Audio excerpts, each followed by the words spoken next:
Commissioner Shapiro, thanks for your remarks and giving us that great bird's eye view of what we can look forward to. I'd like to take a few minutes now to get a little bit into the weeds, which I'd like to do.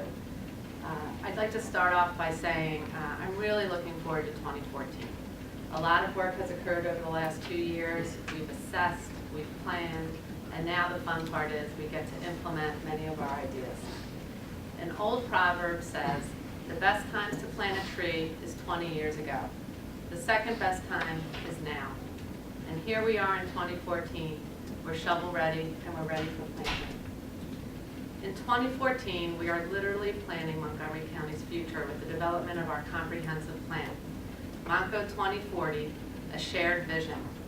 With input from the public, and that's a lot of input. We have received thousands of surveys from the public and a hard-working steering committee made up of very diverse stakeholders. We have a plan. We will develop a plan that will outline key themes and goals and provide realistic ways of realizing them. This document will give the county a blueprint as well as our municipalities for the next 25 years. Thanks to our transportation funding, this region will receive $1.6 billion in federal and state funding for capital programs over the next 5 years.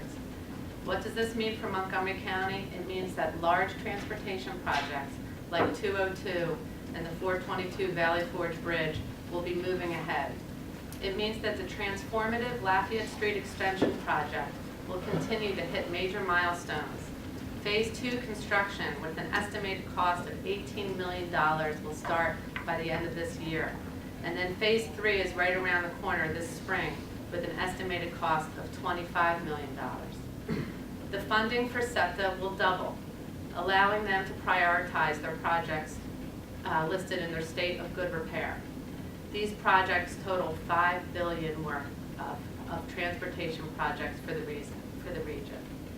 In Montgomery County, this means vintage substations such as Ambler and Jenkintown will get much needed repairs, as well as the Norristown high-speed line. Locomotives and rail cars will be replaced to create better on-time performance during peak hours, and bi-level coaches are being considered to add capacity to the current rail lines that run through Montgomery County. For the first time in a long time, extensions of service are seriously being studied, including the King of Prussia Rail Project, which could create transit access to 1,900 acres of commercial office and industrial properties. Here in Montgomery County, we realized early that we could not wait for this transportation funding to tackle our challenging bridge issues, with nearly half of our 133 bridges classified as structurally deficient. We embarked on our infrastructure investment initiative, and we borrowed $38.5 million to take care of our own assets. This is why we currently have multiple RFPs out for bid right now, and that is going to help us over the next 18 months reduce the number of our structurally deficient bridges by 1/3.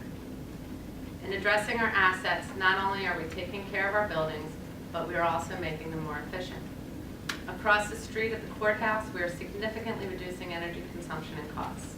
We're creating a better environment for our tenants by fixing drafty windows and replacing inefficient bathroom fixtures.